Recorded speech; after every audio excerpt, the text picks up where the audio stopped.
चलिए नमस्कार, स्वागत है आप सबों का। मैं हूं रोशन मिश्रा, द प्लेटफॉर्म कोचिंग। एक बार फिर से शुरू कीजिए। अच्छा, इसको खत्म कर दीजिए ना। खत्म नहीं होगा।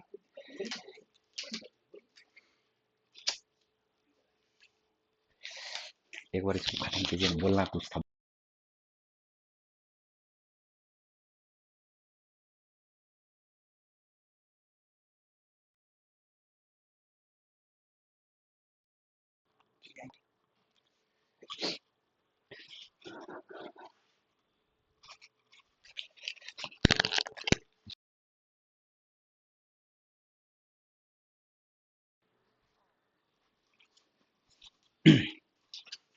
चलिए, स्वागत है आप सबों का। मैं हूं रोशन मिश्रा। हम लोग ग्रुप डी का प्रीवियस ईयर का क्वेश्चन लगातार देख रहे हैं, ठीक है। इसी सीरीज में आज हमने एक और क्वेश्चन जो एग्जाम में पूछा गया है पिछले साल ग्रुप डी के एग्जाम में, उस क्वेश्चन को हम लोग यहाँ पर डिस्कस करने वाले हैं। जैसा कि आप सबों को ये भी पता है कि हमारा बैच भी स्टार्ट हो रहा है, ग्रुप डी का पूरा कंबाइंड बैच स्टार्ट हो रहा है, जिसमें मैथ्स, रीजनिंग, जीके, जीएस और साथ साथ करंट अफेयर्स की भी आपको वहां पर तैयारी कराई जाएगी। बहुत ही मिनिमम फीस रखा गया है। आप हमारे ऐप पर जाकर के उसको परचेज भी कर सकते हैं। ऐप का लिंक आपको डिस्क्रिप्शन बॉक्स में मिल जाएगा, ठीक है। चलिए तो स्टार्ट करते हैं। यहां पर देखो, ध्यान दीजिए। क्वेश्चन क्या दिया हुआ, एक्स और वाई एक निश्चित कार्य को 20 और 30 दिनों में कर सकते हैं। एक्स और वाई ने 7 दिनों तक एक साथ काम किया और फिर छोड़ दिया, ठीक है। अब आ गया जेड। बोला क्या 10 दिन में अकेले से इस कार्य को पूरा कर लिया, तो जेड को अकेले इस कार्य करने में कितना दिन लगेगा। बहुत आसान क्वेश्चन है। यहां पर इसको ऐसे समझना, एक्स और वाई का दोनों का टाइम दिया हुआ अलग अलग। एक्स 20 दिन में कर सकता है, जबकि वाई के बारे में क्या कहा जा रहा है, ये 30 दिनों में कर सकता है। सबसे पहले हम लोग करते क्या है, टोटल यूनिट वर्क निकाल लेते हैं। क्या निकाल लेते हैं, टोटल यूनिट वर्क। देखो टोटल यूनिट वर्क क्या ले लेते हैं हम लोग, 20 और 30 का एलसीएम। 20 और 30 का एलसीएम क्या आ जाएगा, 60। टोटल यूनिट वर्क होता क्या है, देखो वर्क के बारे में हमें जानकारी है नहीं कि ये कौन सा कर रहा है और कितना कर रहा है। तो एक ऐसा संख्या लेते हैं जो 20 से भी कट जाए, 30 से भी कट जाए, मतलब फ्रैक्शन में नहीं आना चाहिए। पूर्णांक में लाने के लिए हम लोग जानबूझ करके क्या करते हैं, उस दोनों ही संख्या का एलसीएम लेते हैं। तो 20 तिया क्या हो गया, 60, और 30 दूनी 60। इसका ऐसा मतलब आप समझ के चल सकते हैं कि एक्स अगर 20 दिनों में काम कर रहा है और वाई 30 दिनों में काम कर रहा है और सेम ही वर्क है, तो 60 ईटा अगर फेंकना है तो एक्स 20 दिन में 60 ईटा फेंकेगा, तो इफिशियंसी इसका क्या हो जाएगा, कार्य क्षमता प्रतिदिन क्या हो जाएगा, 3 ईटा पर डे फेंकने का। और वाई का एफिशिएंसी क्या आ जाएगा, 2 ईटा पर डे फेंकने का। ये क्या होता है, पर डे यूनिट वर्क होता है एफिशिएंसी। सबको पता होगा इतना तो। अब दोनों अगर मिलकर के काम करना शुरू करेगा, तो एक्स और वाई दोनों मिलकर के काम करेगा, तो ये 5 यूनिट करेगा। अरे 3 2 5। और ये क्वेश्चन में क्या कहा जा रहा, 7 दिनों तक वर्क किया। तो 7 दिनों तक वर्क किया तो ये क्या हो जाएगा, 35 यूनिट वर्क कंप्लीट हो चुका है। अब 60 में से 35 यूनिट वर्क कंप्लीट हो चुका है, बचता कितना यूनिट वर्क है, 25 यूनिट वर्क। जेड आया और 10 दिनों में काम को समाप्त कर दिया। तो जेड आया और इस 25 यूनिट को 10 दिन में समाप्त कर दिया, तो जेड का इफिशियंसी निकल जाएगा। क्या निकलेगा, जेड का इफिशियंसी निकलेगा, ठीक है। तो ये आपका आ जाएगा 2.5 यूनिट पर डे, है ना। अब बोला क्या, अगर जेड इस काम को पूरे करे, अकेले करे, तो कितने समय में कर सकता है। तो जेड का एफिशिएंसी हमें पता है, 60 यूनिट वर्क करना है 2.5 से, तो 60 बटे हम लोग 2.5 रख सकते हैं। 2.5 को भी हम लोग पॉइंट हटा करके ऊपर में जीरो रख सकते हैं, देख लो ध्यान से। तो ये हो जाएगा 25 दूनी 50, 25 चौका 100। यानी हम लोग बोल सकते हैं कि जेड इस पूरे वर्क को 24 दिनों में समाप्त कर सकता है, ऑप्शन नंबर बी। उम्मीद करते हैं कि क्वेश्चन आपको क्लियर समझ में आ गया होगा। अगर आपको सेशन अच्छा लगे तो प्लीज हमारे चैनल को तो सब्सक्राइब करना ही है, लाइक जरूर कर देना, ठीक है। कमेंट भी जरूर करना कि सेशन आपको कैसा लगा। चलिए नेक्स्ट क्वेश्चन पे आते हैं। हम लोग आते हैं नेक्स्ट क्वेश्चन पे, देखो ध्यान से। क्वेश्चन क्या कह रहा है, एक आयत की लंबाई और चौड़ाई का रेशियो दिया हुआ 3:5। यदि लंबाई में 2 इकाई की वृद्धि की जाती है और चौड़ाई में 1 इकाई की वृद्धि की जाती है, तो इसके क्षेत्रफल में ये 41 को काट देना, यहां पर 15 होना चाहिए, ठीक है। क्या होना चाहिए, 15। 15 वर्ग इकाइयों का परिवर्तन हो जाता है, तो आयत का मूल क्षेत्रफल ज्ञात करें। इस क्वेश्चन को हम लोग समझने का कोशिश करते हैं। देखो यहां पर लेंथ दिया हुआ है, लेंथ के साथ साथ ब्रेड्थ का रेशियो दिया हुआ। अगर लेंथ को हम लोग 3x मान ले और ब्रेड्थ को हम लोग 5x मान ले, तो यहां तक सही है। इसके हिसाब से इसका एरिया क्या होना चाहिए, 15x²। अरे लंबाई गुना चौड़ाई ही तो होता है उसका एरिया। आयत का क्षेत्रफल क्या होता है, लंबाई गुना चौड़ाई, यानी 15x²। सही है। क्वेश्चन पे ध्यान दो, कहा क्या, 2 इकाई की वृद्धि की। अगर लेंथ 2 इकाई बढ़ जाए और ब्रेड्थ 1 इकाई बढ़ जाए तो इस कंडीशन में एरिया क्या हो जाएगा बताओ। देखो एरिया क्या हो जाएगा, 3x+2, 3x+2, और इसको मल्टीप्लाई किससे करेंगे, 5x+1 से। ठीक है। तो देखो 5×3 = 15x², तो हमारा ये आ गया। 5×2 = 10x और 3 इकाई 3x, तो टोटल मिलके हमारा हो जाएगा 13x, प्लस प्लस ये क्या हो जाएगा, देखो 2 इकाई 2। तो इस बार एरिया ये आ गया, और पहले एरिया क्या दिया था, 15x। क्वेश्चन पे ध्यान दो, तो कहा जा रहा है क्या, 15 वर्ग इकाई में परिवर्तन हो गया। 15 वर्ग इकाई में परिवर्तन होने का मतलब, देखो ये 15x था, 15x² था, 15x² था, तो एक्स्ट्रा कितना आ रहा है, बोलोगे 13x+2 एक्स्ट्रा आ रहा है। अरे भाई, तो यही 13x+2 बराबर ना हमारा 15 हो जाएगा। बोलो होगा कि नहीं होगा। तो x का जो वैल्यू आएगा, देखो 2 उस तरफ जाएगा तो 13, और x से जैसे ही डिवाइड करेंगे 13 से, तो x बराबर हमारा क्या आ गया, 1 आ गया। बोलो आया कि नहीं आया। 13x+2 बराबर 15, +2 बराबर के उस तरफ जाएगा तो -2 होगा, यानी 15 में से 2 घटाएंगे तो 13x बराबर 13 के, तो x का वैल्यू क्या आ जाएगा, 1 आ जाएगा। बोलो आया क्या। अब क्वेश्चन पे ध्यान दो, आयत का मूल क्षेत्रफल ज्ञात करें, तो आयत का मूल क्षेत्रफल तो यही था, तो 15x², x के जगह पे अगर हम लोग 1 रखेंगे तो कोई फर्क नहीं पड़ेगा, 1 का स्क्वायर 1 ही होता है। आंसर क्या हो जाएगा, 15 इकाई, 15 वर्ग इकाई, यही हमारा आंसर हो जाएगा। चलिए, क्लियर आ रहा समझ में। अगर आ रहा समझ में तो लाइक जरूर करना, ठीक है। चलिए नेक्स्ट क्वेश्चन पे आते हैं। नेक्स्ट क्वेश्चन देखिए हमारा क्या दिया हुआ, दो संख्याओं का अनुपात 7:15 है, उसका मौसोपा 7 है, यानी हाईएस्ट कॉमन फैक्टर, तो उसके अंतर क्या होंगे। देखो कभी भी दो क्वेश्चन है, दो संख्या है, जैसे यहां पर देखो लिखा हुआ 16 और लिखा हुआ है 24, ठीक है। तो एक तो ये 16 हो गया, 24 हो गया। अगर इसका रेशियो निकालोगे तो दो पार्ट आता है, इस दोनों ही पार्ट को ध्यान में रखना। जैसे देखो 8×2 लिख सकते हैं इसको, और इसको क्या लिख सकते हैं, 8×3 लिख सकते हैं। बोलो लिख सकते हैं कि नहीं लिख सकते। तो यहां से 8 8 अगर कट जाएगा तो ये रेशियो में चेंज हो जाएगा, 2:3, ये किस में चेंज हो जाएगा, रेशियो में चेंज हो जाएगा। और हाईएस्ट कॉमन फैक्टर हमारा अगर कट गया, निकल गया, तो रेशियो में चेंज हो गया। अगर रेशियो में ही हाईएस्ट कॉमन फैक्टर से मल्टीप्लाई कर दिया जाए तो ये संख्यात्मक मान में परिवर्तन हो जाएगा, एक्चुअल नंबर बन जाएगा, यानी ये बन जाएगा 16 और ये बन जाएगा आपका 24। इसी तरह से क्वेश्चन में 7:15 का रेशियो दिया हुआ, ठीक है। 7:15 का क्या दिया हुआ, रेशियो दिया हुआ। अब इसका हाईएस्ट कॉमन फैक्टर है 7। हमने क्या बताया बताया कि हाईएस्ट कॉमन फैक्टर से जैसे ही मल्टीप्लाई कर दोगे तो वो एक्चुअल नंबर में बदल जाएगा। यानी हम लोग हाईएस्ट कॉमन फैक्टर 7 है तो 7 से 7 में मल्टीप्लाई कर दो, तो ये आपका आ जाएगा 49, और ये आ जाएगा 15×7=105। क्वेश्चन में कहा क्या जा रहा है, इस दोनों का अंतर। इस दोनों का अंतर के लिए या तो 49 105 का भी अंतर लिख सकते हो, या नहीं तो इस दोनों का अंतर क्या दिया हुआ, 15 और 7 का अंतर क्या हो जाएगा, 8 यूनिट। बोलो होगा कि नहीं होगा। तो हम लोग क्या देख पा रहे हैं कि जैसे ही 7 से मल्टीप्लाई होता है तो इसके डिफरेंस में भी 7 से मल्टीप्लाई हो जाएगा, यानी 8×7 हमारा क्या हो जाएगा, 56। क्वेश्चन क्या कह रहा है, दोनों का अंतर, या तो आप यहां से भी अंतर निकाल सकते हो, या इस दोनों का जो डिफरेंस है वो डिफरेंस हमारा क्या दिया हुआ, 8 यूनिट। हमने 7 से दोनों टर्म में मल्टीप्लाई किया, यानी डिफरेंस में भी 7 से मल्टीप्लाई हो जाएगा। 8 को 7 से मल्टीप्लाई करेंगे, आंसर हमारा क्या हो जाएगा, 56। उम्मीद करते हैं कि क्वेश्चन आपको एकदम क्लियर समझ में आ रहा होगा, ठीक है। चलिए बढ़ते हैं और नेक्स्ट क्वेश्चन को समझते हैं। नेक्स्ट क्वेश्चन देखो हमारा क्या दिया हुआ है, एक थैले में ए लाल रंग, बी पीले और सी हरे टोकन है। ए बी का रेशियो दे दिया 4:15, बी सी का रेशियो दे दिया 9:13, और ए बी सी का रेशियो पूछ रहा है। तो निकालने का कोई जरूरत नहीं है, निकालने का कोई जरूरत नहीं, हम निकाल करके भी बता सकते हैं, बट अगर आंसर ही सिर्फ करना है तो इस कंडीशन में क्या करते हैं, देखो ध्यान से। अरे ए और बी का रेशियो क्या दिया हुआ, 4:15, चेक करो ना। 4:15, अगर इस दोनों को ही पहला ऑप्शन ही चेक करते हैं तो ये देखो 3 से काटोगे तो 3×4 = 12, 15×3 = 45, ये तो मिल गया। अब सी बी और सी का रेशियो क्या दिया, 9 और 13, 45 और 65 को देख लो। 5 से काटोगे तो 5×9 = 45, 13×5 = 65, पहला ही ऑप्शन हमारा सही हो गया। बात आ रहा समझ में, ठीक है। एक तो ये ऑप्शन से भी कर सकते हैं, दूसरा तरीका क्या है, यहां पर देखो ध्यान से, रेशियो को बैलेंस करने का।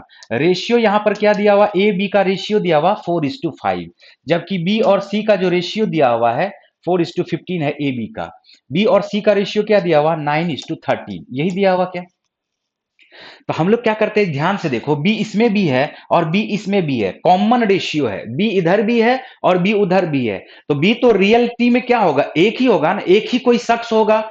हमने क्या कहा, राम श्याम का अगर एज 20 है और 30 है, तो क्या श्याम कहीं दूसरे से तुलना करेगा तो क्या उसका 30 से 24 हो जाएगा, क्या 30 से 40 हो जाएगा, क्या कुछ नहीं ऐसा हो सकता। श्याम तो सेम ही होगा, बट तुलनात्मक संबंध क्या हो जाता है, अलग अलग हो सकता है। ठीक है, जैसे राम का है 20 और श्याम का है देखो 30।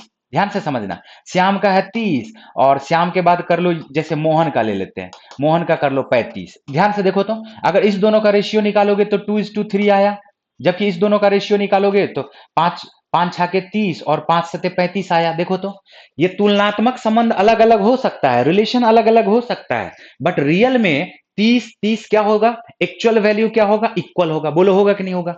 इस कंडीशन में यहां बी दिख रहा है हमें 15, यहां बी दिख रहा है हमें 9, तो 15 और 9 किस जगह पर के आकर के बराबर हो जाएगा, 45 पे आके बराबर हो जाएगा। 15 9 का एलसीएम क्या होता है, 45।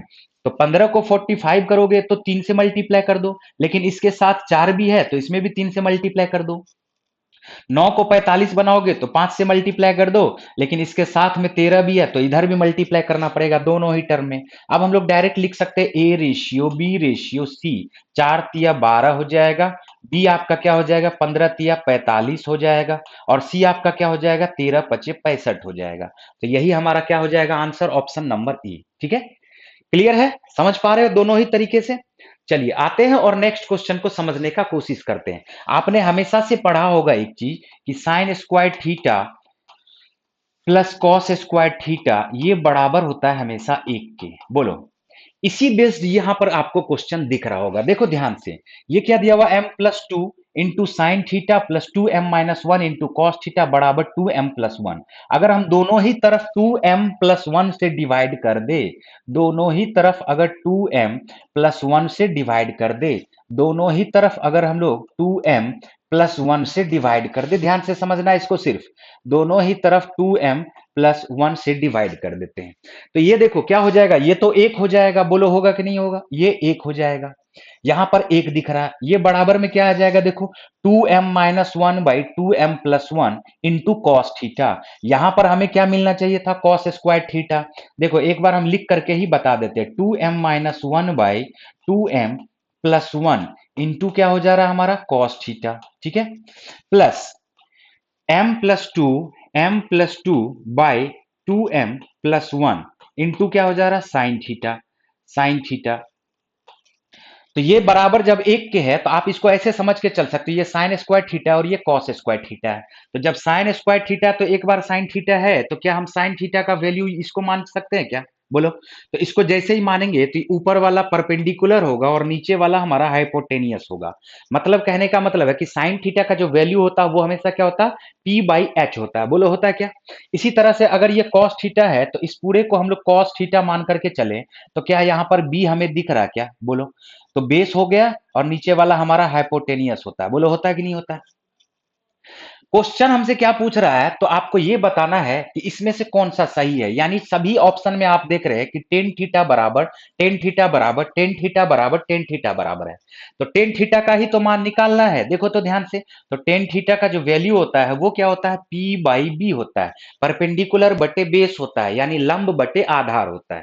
लंब हमारा क्या आया हुआ, m+2, लंब हमारा आया हुआ m+2 और आधार हमारा क्या आया हुआ, 2m-1। अब ऑप्शन चेक करो कौन सा ऑप्शन सही है। तो टेन थीटा का वैल्यू क्या आ गया, m+2/2m-1, 2m-1।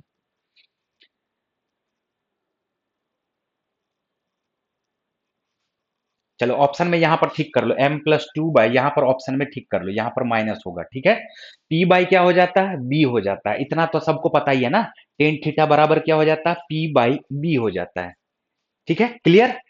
चलिए आगे बढ़ जाएंगे हम लोग, नेक्स्ट क्वेश्चन पे आ जाते हैं। नेक्स्ट क्वेश्चन देख लो ध्यान से। चलिए यहां पर देखिए क्वेश्चन क्या दिया हुआ, ज्योति ने 50 दर्जन अंडे 8.40 दर्जन की दर से खरीदे, जिसमें से 20 अंडे टूट गए, बाकी बचे हुए अंडों को उसने 80 पैसे प्रति अंडे की दर से बेच दिए, तो उसका लाभ अथवा हानि प्रतिशत, हानि ज्ञात कीजिए। यहाँ पर रुपया के रूप में क्वेश्चन, ध्यान से समझना। 50 दर्जन 8.40 के रेट से है, तो इसका जो कॉस्ट प्राइस आ जाएगा, क्रय मूल्य आ जाएगा, एक दर्जन का दाम है 8.40, तो 50 दर्जन का दाम क्या हम लोग 8.40 इंटू 50 लिख सकते हैं क्या, बताओ। 50 को भी हम लोग क्या समझ के चल सकते हैं, 100 का आधा समझ के चल सकते हैं कि नहीं चल सकते, बोलो। तो अगर इसको मल्टीप्लाई करोगे तो ये आपका आ जाएगा 420। अरे कैसे किया हमने, ये हमने माइंड में ही कैसे किया, मैं आपको बता दूं एक बार। 50 को हम लोग 100 का आधा लिख सकते हैं क्या। अभी 8.40 को अगर हम लोग 100 से मल्टीप्लाई करेंगे तो 840 आ जाएगा, और 840 को 2 से डिवाइड करेंगे तो 420 आ जाएगा। यही तो कैलकुलेशन का ट्रिक होगा, बोलो होगा कि नहीं होगा। इसी तरह से यहां पर आप देखो कि सेलिंग प्राइस क्या आ गया, बोला 20 अंडे टूट गए। 50 दर्जन में, एक दर्जन में 12 अंडे, तो 50 दर्जन में 12 पंचे 60 यानी 600 अंडे।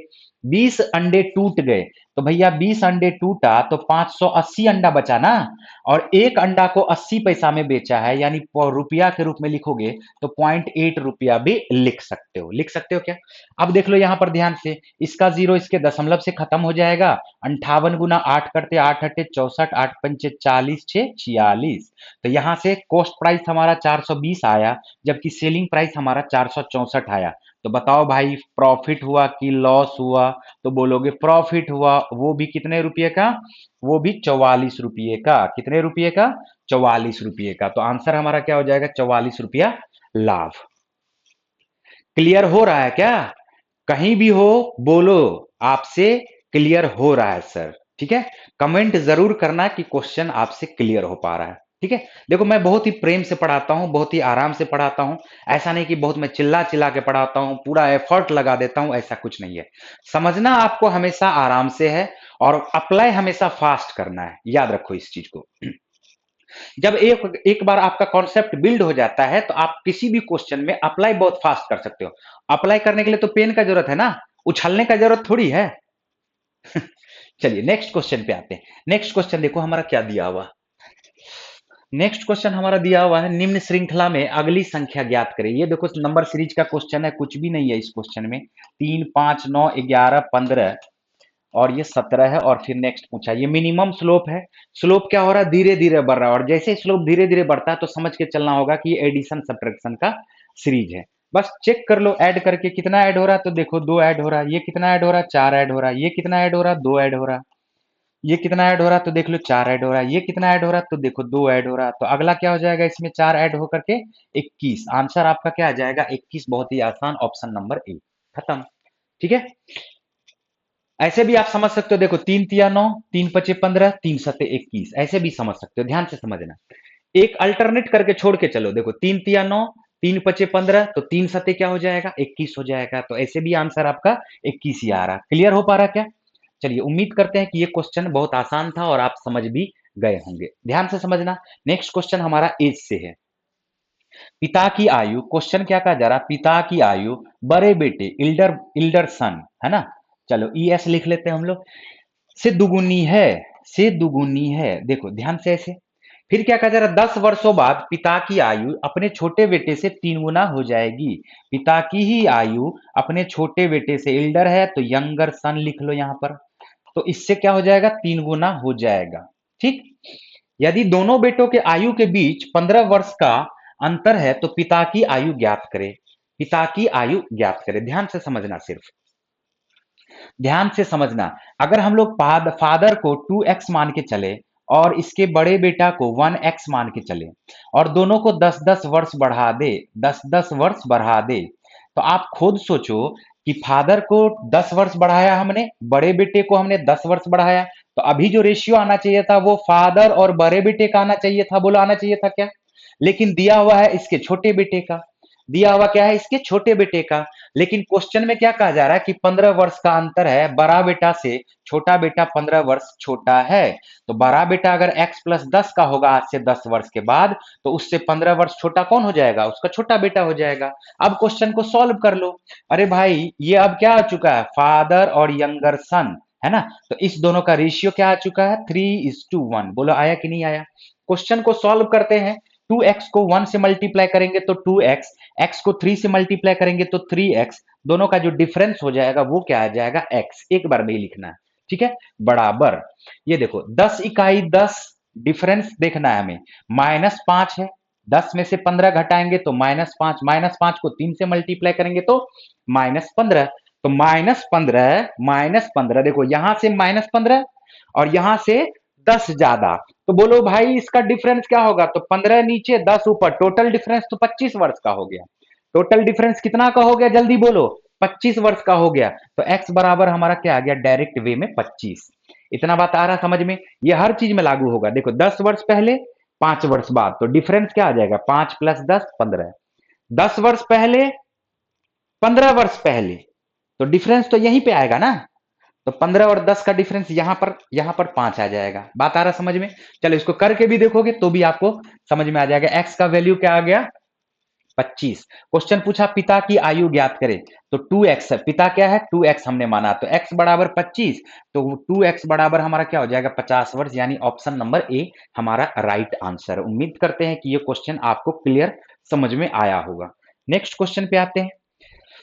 नेक्स्ट क्वेश्चन देखो क्या दिया हुआ। सबसे बड़ी वर्गाकार टाइल की भुजा की लंबाई क्या होगी जिसका उपयोग 13.92 मीटर और 5.22 मीटर की चौड़ी टाइल का फर्श बनाने के लिए क्या क्या किया जाता है? तो इसमें कुछ भी नहीं करना, सभी देखो ऑप्शन में है। देखो दिया हुआ क्या, तो ऑप्शन में सभी सेंटीमीटर में दिया हुआ है। तो 13.92 मीटर को हम लोग 1392 सेंटीमीटर लिख सकते हैं, और साथ साथ यहां पर भी क्या लिख सकते हैं? 522 सेंटीमीटर लिख सकते हैं। अब इस दोनों का आप एचसीएफ निकाल लोगे।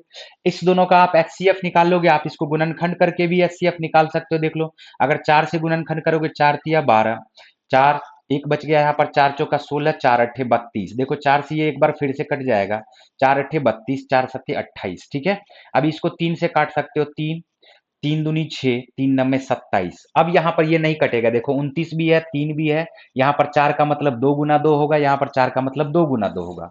522 का निकालते हैं तो 2 से देखो काट करके, 2 दूनी 4 हो जाएगा, 2 छा के 12, 2 इकाई 2। अभी हम लोग 29 से भी इसको काट सकते हैं और 3 से भी काट सकते हैं। 3 अठे 24, 3 सत्ते 21। देख लो ये 87 आ गया ना, यहाँ तक भी 87 ही था हमारा। अगर चाहते तो यहीं पर छोड़ सकते थे, आगे भी नहीं बढ़ते। यहाँ पर ये 3 अगर हम लोग नहीं भी लिखते तो काम हमारा चल जाता। ध्यान से देखो, अगर हम लोग 3 यहाँ पर नहीं भी लिखते तो हमारा काम चल जाता। देखो ध्यान से, चलो तो इसका जो आंसर हो जाएगा, देखो 87 है, 87 है, 1 2 यहां पर है, तो 87 गुना 2, 87 गुना 2, तो ये आपका आ जाएगा 174 सेंटीमीटर। यही इसका एचसीएफ हो गया। और 174 सेंटीमीटर को हम लोग क्या लिख सकते हैं? 1 मीटर 74 सेंटीमीटर, यानी ऑप्शन नंबर 4 में जो हमारा था वही हमारा आंसर भी होगा। चलिए नेक्स्ट क्वेश्चन पे आते हैं। नेक्स्ट क्वेश्चन देखिए, डीआई से दिया हुआ। डीआई का जो क्वेश्चन है ये बहुत ही आसान क्वेश्चन है, एकदम बेकार टाइप का क्वेश्चन है, सिर्फ देखते ही आंसर लिखना है। निम्नलिखित बार ग्राफ में पिछले 10 वर्षों में कंपनी एक्स वाई जेड द्वारा बेचे गए पर्सनल कंप्यूटरों की जानकारी दर्शाता है। ठीक है, यहाँ पर देख लो ग्राफ दिया हुआ। क्वेश्चन कह रहा है वर्ष 2004 से 2010 के दौरान किस वर्ष बिक्री अधिकतम थी? यही क्वेश्चन पूछा। अब 2004 से 2010 तक में अधिकतम सबसे बड़ा ग्राफ कौन सा नजर आ रहा है? देखो तो यही नजर आ रहा था क्या? चलो लिख लो जो भी था। सॉरी, यहां पर फिर मिट गया। अभी आते हैं, अगर पेज पिछला क्वेश्चन देखेंगे। चलो ठीक है, नेक्स्ट क्वेश्चन पे आ जाओ। हमारा मेन मकसद था उसको समझाना, और वो समझ चुका था और फिर वो मिट गया। चलो कोई बात नहीं है। देखो आते हैं क्वेश्चन पे। क्वेश्चन देखो ध्यान से, क्वेश्चन को समझना। क्वेश्चन कह रहा है क्या? X square plus M X plus N एक पूर्ण वर्ग है। ये क्या हो रहा है?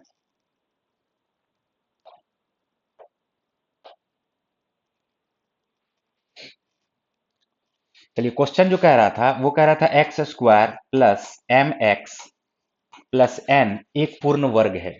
तो एम और एन के बीच का संबंध, एम और एन के बीच का संबंध हम लोग थोड़ा क्वेश्चन देख लेते हैं। क्वेश्चन के ऑप्शन में क्वेश्चन चूंकि मिट चुका है तो थोड़ा सा हम लोग यहाँ पर देख लेते हैं। ठीक है, देखो ऑप्शन नंबर हमारा जो दिया हुआ, ध्यान से देखो, इसको हम फिर से एक बार मिटाते हैं और यहाँ पर मैं लिखना शुरू करता हूँ। इसको ध्यान से समझना। सिर्फ क्वेश्चन नंबर हमारा दिया हुआ 11 नंबर का क्वेश्चन है। 11 नंबर का, X square plus M X plus N, ये एक पूर्ण वर्ग है। तो m और n के बीच का क्या संबंध है? पहला ऑप्शन हमारे पास दिया हुआ है, पहला ऑप्शन दिया हुआ हमारा एम स्क्वायर बराबर है 2n के।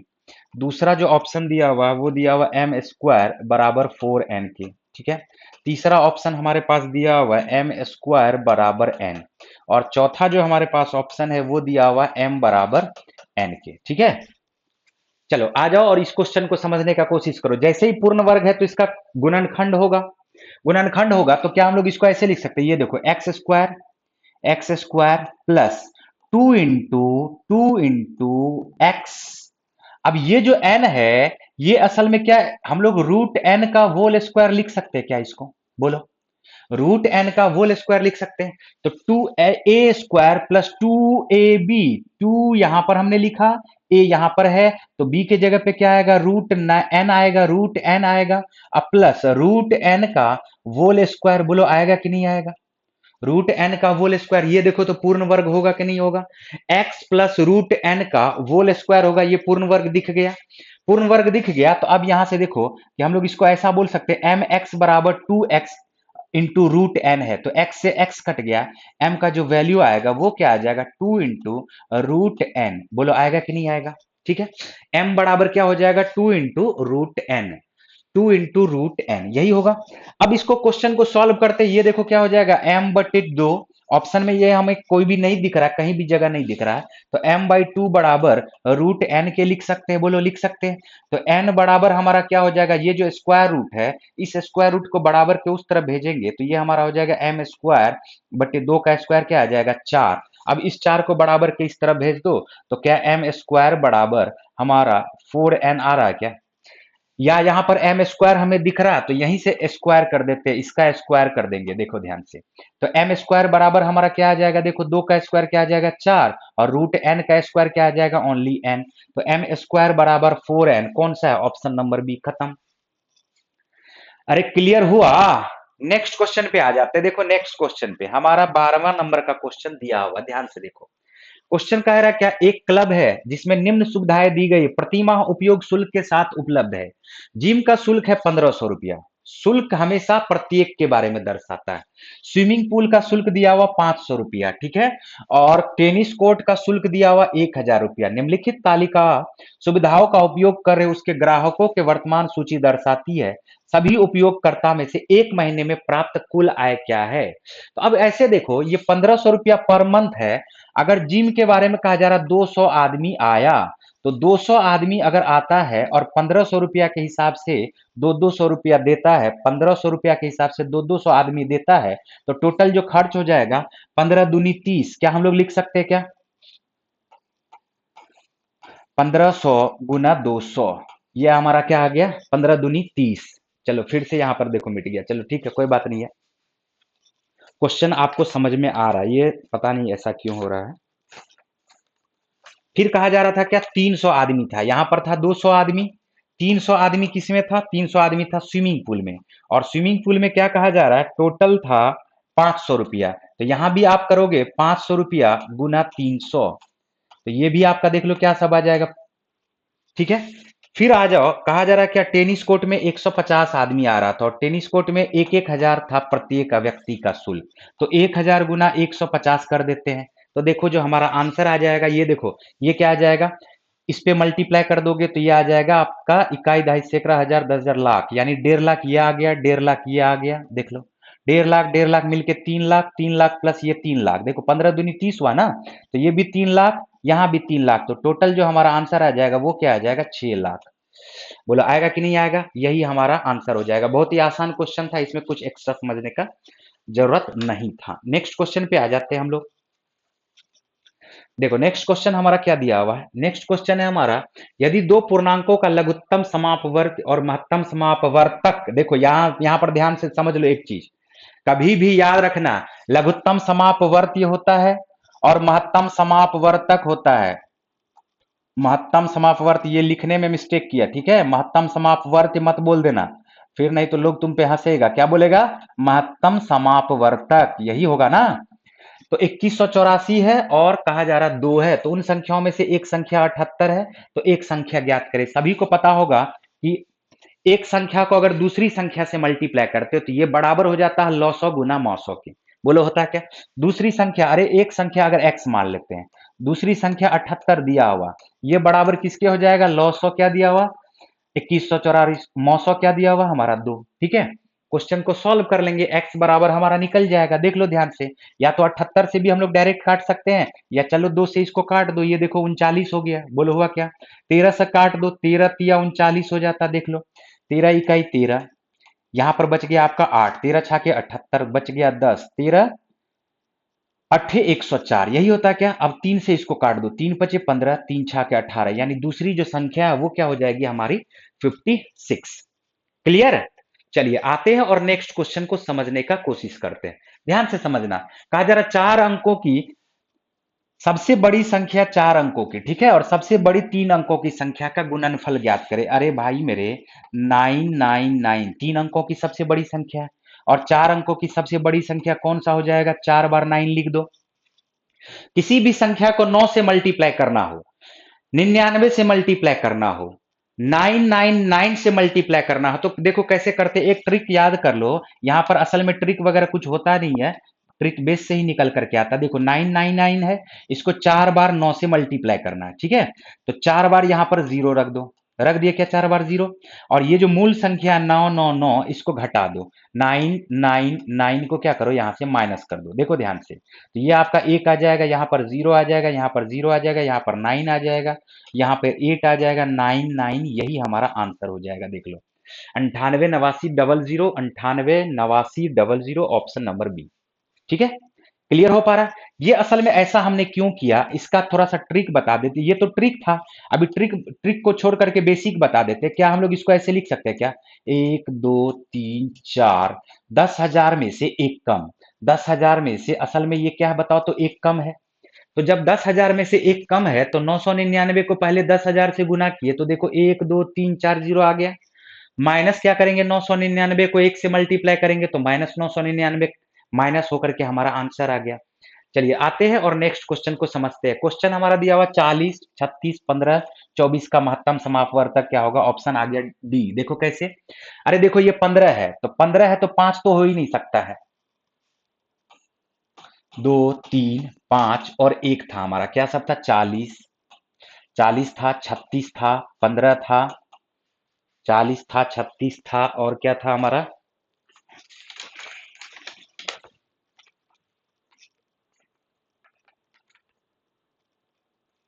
15 था और 24 था। ठीक है, ध्यान से देखो, ये हमारा ऑप्शन दिया हुआ था। 15 है जैसे ही, तो किसी में 5, यहां पर तो 5 है, लेकिन इस दोनों में 5 नहीं है, तो ये 5 हमारा खत्म हो गया। 3 के बारे में गौर से देखो, 3 इसमें भी है, 3 इसमें भी है, 3 इसमें भी है, लेकिन 3 इसमें नहीं है, तो 3 भी एक्सेप्टेबल नहीं है।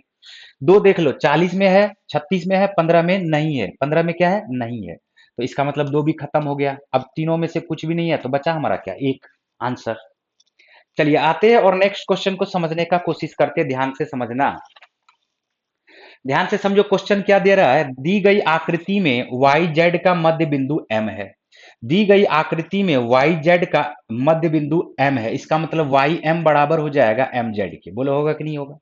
एक्स एम जेड बराबर 28 डिग्री है। एक्स एम जेड बराबर ये दे दिया 28 डिग्री के बराबर, ये दे दिया आपका 28 डिग्री के बराबर। फिर कहा जा रहा है एक्स वाई जेड 14 डिग्री है। एक्स वाई जेड यहाँ पर ये आपका दे दिया 14 डिग्री। ठीक है, तो क्वेश्चन जो हमसे पूछा जा रहा है वो क्या पूछा जा रहा है? एक्स जेड वाई का मान निकाले। एक्स जेड वाई का मतलब इसका वैल्यू आपको ज्ञात करना है। तो देखो, जैसे ही वाई एम है, वाई एम है बराबर किसके दे दिया है? यहां पर। ठीक है, वाई जेड क्या कहा जा रहा है? वाई जेड, एक सेकेंड देख लो, यहां पर दी गई आकृति में वाई जेड का मध्य बिंदु है। वाई जेड का मध्य बिंदु क्या है? एम है। ठीक है, एक्स एम जेड बराबर 28 डिग्री दिया हुआ है। एक्स एम जेड बराबर क्या दिया हुआ? 28 डिग्री। एक्स एम जेड बराबर एक्स वाई जेड बराबर दिया हुआ 14 डिग्री। तो एक्स जेड वाई का मान ज्ञात करें।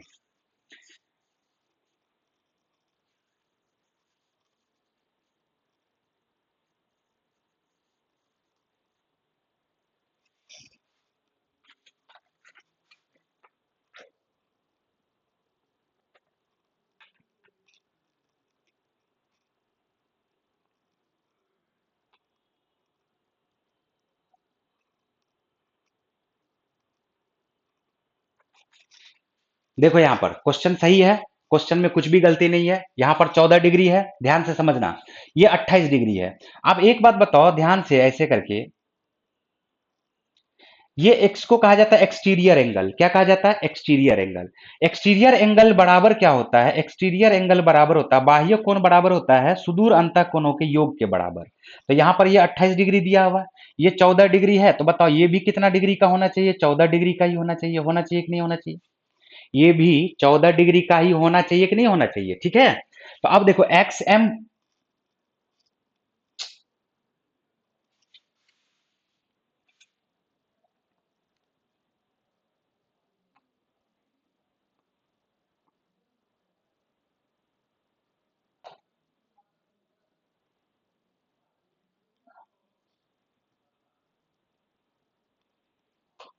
देखो क्वेश्चन, देखो एक बार फिर से क्वेश्चन हम एक बार बना देते हैं, यहां पर ध्यान से देखो। क्वेश्चन ऐसा था, ठीक है,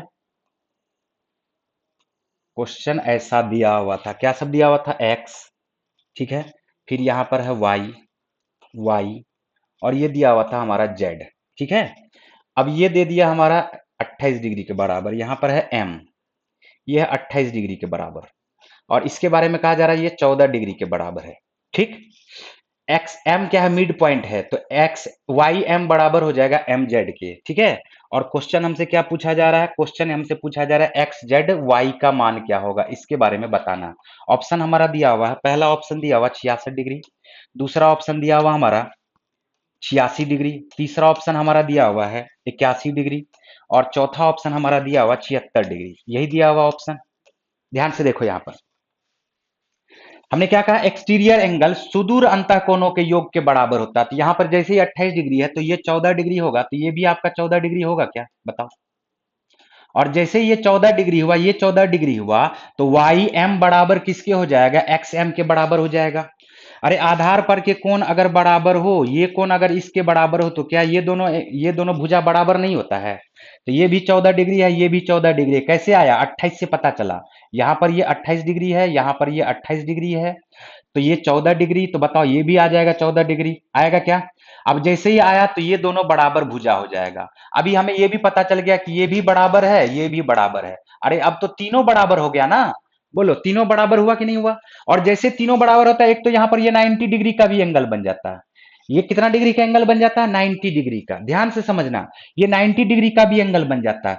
और ये जैसे ही 90 डिग्री का टोटल एंगल बन गया, जैसे ये 90 डिग्री का एंगल बन गया, तो इस दोनों का योग कितना आ जाएगा? 90 डिग्री। तो 90 डिग्री जैसे ही बना, तो 90 डिग्री में से 14 डिग्री को माइनस करेंगे, तो क्या ये हमारा 76 डिग्री आएगा क्या? बोलो। कभी भी इस तरह का चीज दिया हुआ है, देखो ध्यान से, एक रेखा दिया हुआ और मिड पॉइंट है, मिड पॉइंट से एक वैसा ही रेखा कहीं भी खींच दो, एक ऐसा ही रेखा कहीं भी खींच दो, देखो इसके बराबर में अगर ये हो जाए और ये बराबर हो जाए, तो यहां पर जो एंगल बनता है ये हमेशा 90 डिग्री के बराबर बनता है। अगर इसी भुजा पर लेना चाहते हो, तो ये जो एंगल बनेगा हमेशा, ये हमेशा 90 डिग्री के बराबर बनेगा। ये किस कंडीशन में बनता है, ये बात आपको समझ में आ रहा है क्या? सरकम सेंटर से रिलेटेड ही ये हमारा प्रश्न था, ठीक है। चलिए नेक्स्ट क्वेश्चन पे आते हैं। आसान ही क्वेश्चन था, कुछ भी हार्ड नहीं था, देखो ध्यान से यहां पर समझना। क्वेश्चन कह रहा है कि एक्स ए बिंदु से आरंभ हुई मैराथन में दौड़ते हैं, उत्तर की तरफ 5 किलोमीटर चलते हैं, उत्तर की तरफ ये बोला 5 किलोमीटर चलता है, चलो दौड़ा देते हैं इसको 5 किलोमीटर, ठीक है। फिर कहा जा रहा दौड़ते और बिंदु बी पर पहुंच जाते, ए से दौड़ना शुरू किया और बी पर पहुंच गया। फिर दाएं मुड़कर 6 किलोमीटर चलते हैं, चलो 6 किलोमीटर इसको चला देते हैं और सी बिंदु पर ये पहुंच गया। फिर कहा जा रहा फिर दाएं मुड़कर 8 किलोमीटर, तो यहां से दाएं मुड़ेगा तो नीचे चला जाएगा 8 किलोमीटर पे, डी बिंदु पे पहुंच गया, ये टोटल है 8 किलोमीटर, ठीक है। फिर कहा जा रहा फिर दाएं मुड़ करके 10 किलोमीटर चलता है, 10 किलोमीटर चलता है, फिर ई तक पहुंच गया, ठीक है।